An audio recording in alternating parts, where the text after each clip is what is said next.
तो बाकी जो उंगलियां हैं ये इंडिकेट करता है मैग्नेटिक फील्ड के डायरेक्शन को। तो इस पी पॉइंट पे जो मैग्नेटिक फील्ड होगा ये कुछ इस डायरेक्शन में होगा। देखिए फंडामेंटल तो ये है कि मैग्नेटिक फील्ड का जो डायरेक्शन होता है किसी एक पॉइंट में वो दो वेक्टर पे नॉर्मल होता है या परपेंडिकुलर होता है। पहला वेक्टर तो करंट एलिमेंट वेक्टर होगा और दूसरा वेक्टर होगा उस पी पॉइंट का डिस्प्लेसमेंट उस करंट एलिमेंट से। अर्थात यहां पर वो दो वेक्टर है आइडियल जिसका इस फिगर में डायरेक्शन है ये नॉर्मली आउटवर्ड्स, और दूसरा वेक्टर होगा यहां से लेके पी पॉइंट तक का जो डिस्प्लेसमेंट है, अर्थात एज वेक्टर अगर हम देखें तो ये रहा वो डिस्प्लेसमेंट वेक्टर। इन दोनों पे वो मैग्नेटिक फील्ड जो है वो नॉर्मल होता है या परपेंडिकुलर होता है। तो इस फिगर में मैग्नेटिक फील्ड कुछ ऐसा होगा। ये जो एंगल है ये बनेगा 90 डिग्री का। तो ये मैग्नेटिक फील्ड 90 डिग्री का एंगल बना रहा है डिस्प्लेसमेंट के साथ, पर ये आइडियल अर्थात करंट एलिमेंट के साथ भी 90 डिग्री का एंगल बनाता है। तो ये रहा करंट एलिमेंट इस फिगर में।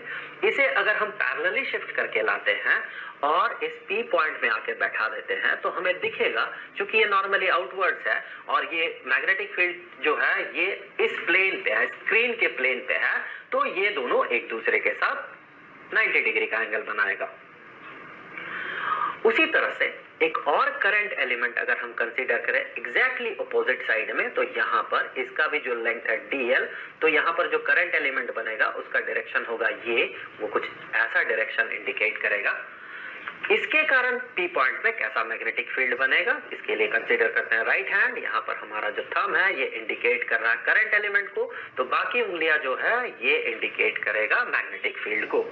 तो यहाँ पर मैग्नेटिक फील्ड पी पॉइंट पे due to the second current element वो कुछ इस डायरेक्शन में होगा और इसे हमने नाम दे दिया db डैश्ड। यहाँ भी इस फिगर में वो मैग्नेटिक फील्ड इस डायरेक्शन में होगा db डैश्ड। किसके कारण हो रहा है, ये जो दूसरा करंट एलिमेंट है उसके कारण हो रहा है। यहाँ पर दूसरा जो करंट एलिमेंट है इस जगह पे ये नॉर्मली इनवर्ड्स होगा।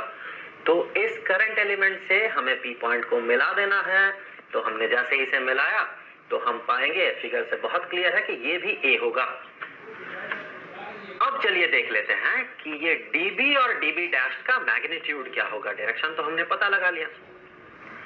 यहां अगर आप ध्यान से देखेंगे तो देखिए db ये जो वेक्टर है मैग्नेटिक फील्ड वेक्टर ये क्यों बन रहा है, ये इस करंट एलिमेंट के कारण बन रहा है। वो करंट एलिमेंट है कितना आइडियल, और उस करंट एलिमेंट से इस पी पॉइंट का डिस्टेंस कितना a।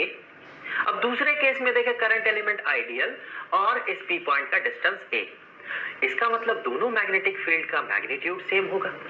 तो हम कहेंगे db का मैग्नीट्यूड बराबर होगा db डैश के मैग्नीट्यूड को। चलिए दोनों को हम नाम दे देते हैं db। अब हमें पता लगाना ये db होगा कितना, तो उसके लिए हम यूज करेंगे बायोट-सेवर्ट्स लॉ। सो बायोट-सेवर्ट्स लॉ से हम कह सकते हैं db एज वेक्टर ये बराबर होगा म्यू नॉट ओवर 4 पाई, अर्थात हम मान रहे हैं कि यहाँ जो मीडियम है ये या तो वैक्यूम है या फिर एयर है, into ideal age vector cross A divided by ये जो डिस्टेंस है इस आइडियल वेक्टर से इस पॉइंट का, इस डिस्टेंस का क्यूब। तो ये तो हो गया इसका वेक्टर फॉर्म। इसी को हम स्केलर फॉर्म में ऐसे कह सकते हैं कि ये जो मैग्नेटिक फील्ड बनेगा db उसका मैग्नीट्यूड ये बराबर होगा mu naught over 4 pi into ideal into sine of theta divided by a squared. अब इन दोनों इक्वेशंस को मैं इस वीडियो में डिराइव नहीं करूंगा। इसके लिए मैं आपको सजेस्ट करूंगा एक वीडियो जिसमें कि हमने बायोट-सेवर्ट्स लॉ पे चर्चा किया है, इन दोनों इक्वेशंस को डिराइव किया है, तो उसे मैं सजेस्टेड वीडियोस में डाल रहा हूं। अब चलिए देख लेते हैं ये जो थीटा है ये थीटा कौन सा एंगल होगा। देखिए इन दोनों वेक्टर्स का क्रॉस प्रोडक्ट है ये, तो साइन ऑफ थीटा में थीटा वही एंगल होगा जो कि इन दोनों वेक्टर्स के बीच का एंगल होगा। तो इस फिगर से क्लियर है कि ये जो आइडियल है जिसका डायरेक्शन इधर है, इस फिगर में देखें तो नॉर्मली आउटवर्ड्स है, और ये जो A है उसका डायरेक्शन कुछ इधर है, तो इन दोनों के बीच का जो एंगल होगा ये ऑब्वियस सी बात है ये जो एंगल है ये 90 डिग्री का होगा। तो यहां पर साइन ऑफ थीटा ये बन जाएगा 1